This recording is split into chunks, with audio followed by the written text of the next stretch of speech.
We're going to start with Red Sox because if the playoffs start today, Mazz, they're in. Your thoughts? So stunning. Look, again, stunning from the standpoint of that they've been able to turn it around with all the holes that they had at the beginning of the year. And two things. They're only a game out of the second wild card. Not just they're only a game out of the second spot. Now, look, again, Baltimore's way ahead for that first spot. Vinny's showing the standings on our simulcast. But to me, the top 4 teams in the league might be in a different class. But even so, whatever. 6 teams get in. And so you look at that spot and you say, hell, they're as good as anyone else after the top 4. So do I think it's a fluke? No. I think that basically the American League's top heavy, baseball's top heavy. They could absolutely get in. I personally love the storyline of what they're going to do now at the deadline. Let's see. This puts pressure on them.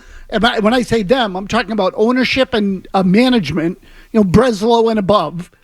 This puts pressure on them to make a move, particularly, and I sent this link to you this morning, if Alex Spear of the Boston Globe is writing a story that basically says the Red Sox are, outperforming their projections, and that could change everything. Don't you hate that it's all about their projections? Of course I hate that, yes. Because I knew you would love that story because I said, because part of me thinks, though, that they're going to look at it and go, well, we're outperforming our projections, so we're really not this good. I am worried about that. Well, what I love is, do you think they even look at the standings? No. No, probably not. It's sort of like the Missoula line.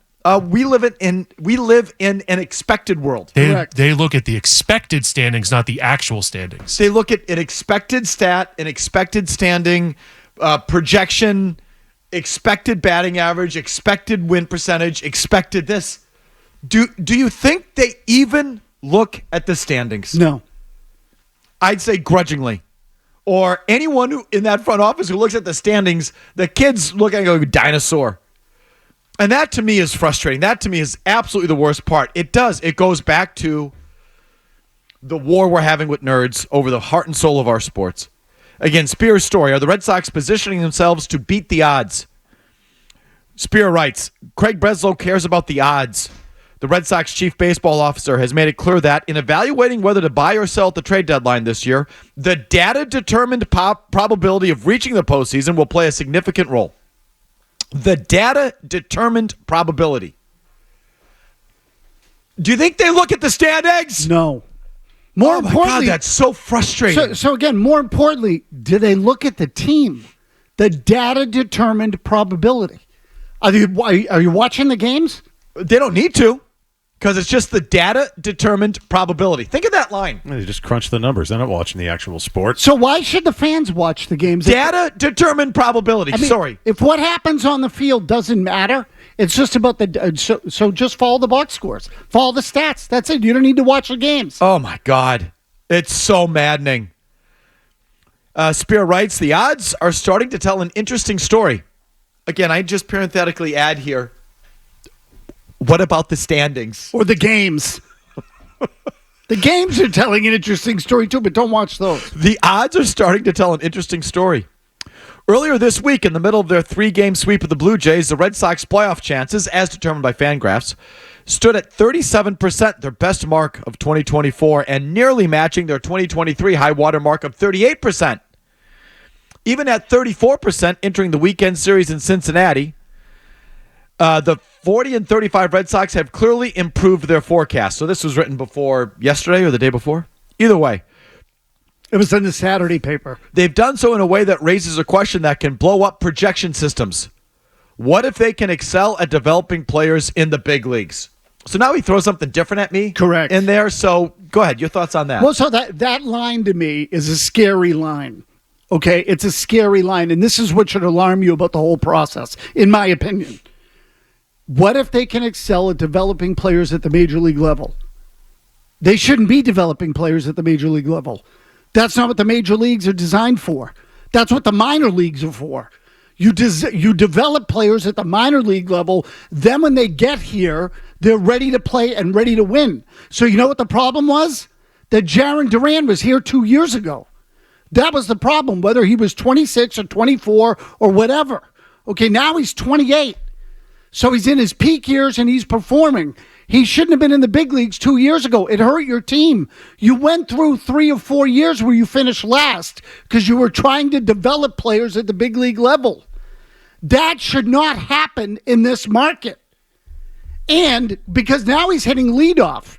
Okay, what you should have done is bring him up 2 years ago, bat him ninth, let him play left field instead of putting the burden on him to carry the team 2 years ago. That's such a good point. I'm stuck with the nerd stuff. I'm stuck on that. I can't get past it. Projections are built on exercises and probability. Based on player ages and track records, they display the most common outcomes for players who have performed similarly. But there are players who blow past whatever those performance-based models suggest. Let me add parenthetically. Oh, you mean like actual human beings? Correct. They don't... it isn't a math equation. It's actual human beings playing a game that are better or worse than expected? Oh, interesting. I never considered that. Stunning. That didn't even enter my thinking. I thought it was just the models. Oh, they're actually played by people who can play better or worse than you think on a given day? Oh, wow. Maybe you'd have to watch the game then, guys. Maybe it's the tweaking of a pitch grip or the development of an altogether new offering. Perhaps it's the decision to stop throwing an ineffective pitch. Maybe it's an alteration to a swing or an improved ability to stop chasing pitches in an area of vulnerability. Oh, so you mean actually like coaching and developing? Correct. Recently, the Sox tweaked their pre-game planning process. Did you hear this? Yes, I saw this was written by Jen McCaffrey last week. Rather than conducting daily group meetings of the hitters, the coaching staff has implemented one-on-one meetings to discuss plans of attack, recognizing that each hitter has his own strengths and weaknesses. I'm all for this. This is coaching. No, interesting concept, though. Let's actually do it individually instead of in a group meeting. Because, because one hitter is different than another. Some guys can swing a certain way, can hit the ball the opposite field, better on breaking balls, better on fastballs. Instead of just shoving the same philosophy down everyone's throat and say launch, which is what they do. Okay, they try to take a guy who's a slap hitter with speed and say, well, actually, it's more efficient to hit the ball out of the ballpark. So we prefer that you try to launch the ball rather than put it on the ground, because then if you try to steal, that's actually an inefficient way to manufacture a run. Period. Then he lists the 9 players with at least 150 plate appearances, what their stats are to date, what the projection was, and what the rest of the season projection is. And again, this could lead you to think they might pull back because, well, I'll give you one example. Your guy, Jarren Duran. Ooh. Preseason projection was projected to hit 256 with a 318 on base and a 423 slugging. He is outperforming all of those. His performance to date, he's hitting 277, getting on base at a 345 clip and slugging 468. Of course, the rest of the season projection has him going back to the mean, hitting 260, getting on base at a 324 clip, slugging at 433. So it's like, would they look at that and say, we're not going to get this from Duran all season long, and that's going to cost us 2 games in the standings, and we're going to finish outside of the wild card, so why bother? And that is the $64,000 question. Are you watching him? Are you watching the games?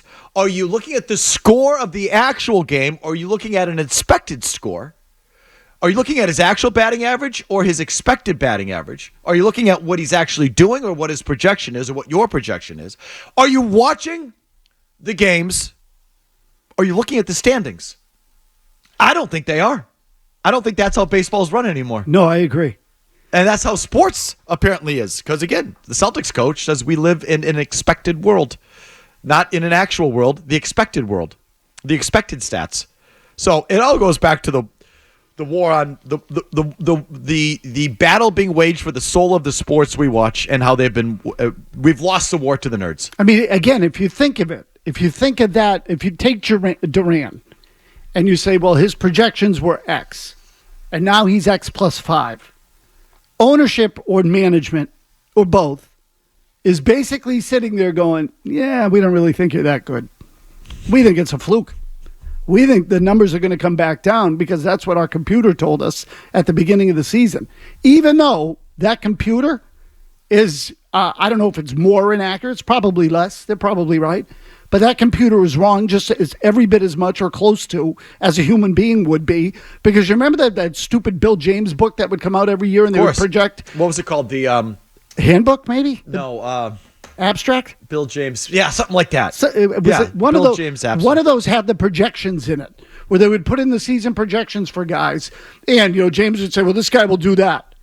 And some of those would miss by freaking miles. And people only remembered the ones that were close because, see, he was right. So those projections aren't any more accurate than anything else. And the Red Sox, are they going to sit there now, look Jarren Duran in the face and go, hey, good weekend. You're going to finish at 260, right? I just, Alex, I like Alex a lot, but I think he falls into it. It's like, unless I missed it, I don't think the word standings, appeared in this, unless I missed it. Are you going to look at the standings? He does mention their actual record, not their expected record. Their actual record. Okay, no, he did. Even at 34% entering the weekend series in Cincinnati against the Reds, and still lagging behind the Royals for the third AL wildcard spot. The 40 and 35 Red Sox have clearly improved their forecast. I don't know. I just hate how it's no longer like they're in the playoffs if they began today. They're a half game up on the Royals for the third wild card. That's the fun thing to watch. That's why I became a sports fan. You grab the newspaper and you look at the standings. How far out of first are the Brewers? How far out of first are the Red Sox? How far ahead of them are they? How far ahead of the Yankees are the Red Sox today? And you grow up watching the standings and following the standings. I don't think they do it anymore. No. And Mike, what you're describing is the best part of it. It's the best part of it. They're in the playoffs if they began today. F your projections. Yeah, but Mike, the problem is the playoff odds, according to Baseball Reference, they only have a 40% chance to make the postseason. That's less than 50%. That's a sell. That's sell at the deadline. They're in the playoffs if they began today. No. They're expected to be only 40% to make the postseason. It's expected. Fangraphs had them at 35. So it's while the projections are this. Never mind the standings. It's the projections. That's the sporting world we live in. There's more of a chance that they don't make the playoffs than make the playoffs. So that's what we have to go by. Expected. If you like that clip, check out more videos from Felger and Mazz here. For more Red Sox analysis and opinion, hit this playlist.